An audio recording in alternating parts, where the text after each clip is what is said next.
کوم دوستانو هغه ملزمان اونیول شول نه به جنکۍ او خجاګان جوړول. خلک به خپل ځای ته د غلط کار په بهانه به تېنه غلطې ویډیوګانې جوړولې.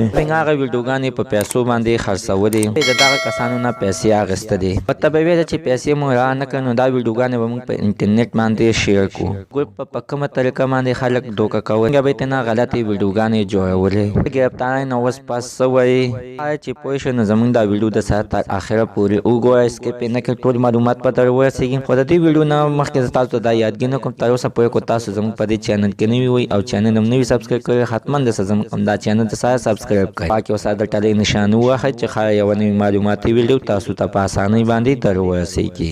نو دا واقعه د لاهور په نوه کوټ په علاقه کې شوې ده. کوټونو په مخه داسې کینګ ګروپ نیولی شوی دی. خلک به یې بریک میټ کول، به یې تېنه په دې طریقه باندې پیسې اخیستې. هغوی نه به یې خرابې ویډیوګانې جوړولې او چې پیسې به چا نه ورکولې. بیا به یې آنلاین په پخه شوي ویبسایټونو باندې دغه ویډیوګانې خرڅولې. په ګروپ کې چې 3 کسان شامل وو اوس پولیسو نیولي دي. داسې کار به هم کول. هغه خلکانو به داسې شکل د ځان نساز کو چې جینۍ به یعنې د ځان نسازه کړله.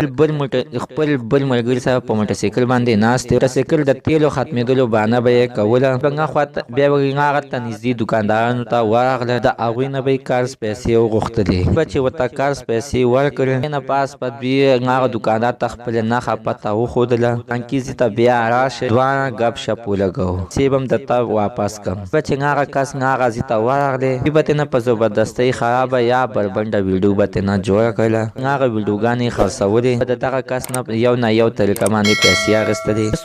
مشر عمر فاروق بلوچ ویلي دي دغه کسان یې نیولي دي. دې باندې د لاهور SSP پولیس مشرانو ته شابه ده پاشه یې ورکړه. منو مرګو دا واقعیت نن سبا ډېر زیات شوي دي. همدا چې دا لومړنۍ واقعه نه ده چې د موبایلونو د خلکو لاسونو ته راغلي دي. دا واقعیت هم ورسره ډېر زیات شوي دي. د پیسو ګټلو دپاره د نورو خلکو عزتونه لوبې شروع کړي. د احتیاط نه کار اخیستل پکار دی. موږ ته همیشه دا حکم کوي خپل نظر حفاظت وکړئ. بدو ښځو ته مه ګورئ، سره ګپ شپ لګوئ. دې خبره باندې حمل وشي نو هېڅکله به داسې غلط کار ونه شي. ویډیو د کتلو مننه کوم. په آینده کې د نورو معلوماتي ویډیوګانو دپاره زموږ همدا چینل د سره سبسکرایب کړئ. خوا کې ورسره د ټلۍ نشان ووهئ چې ښایي یوه نوې معلوماتي ویډیو تاسو ته په اسانۍ باندې در ورسېږي.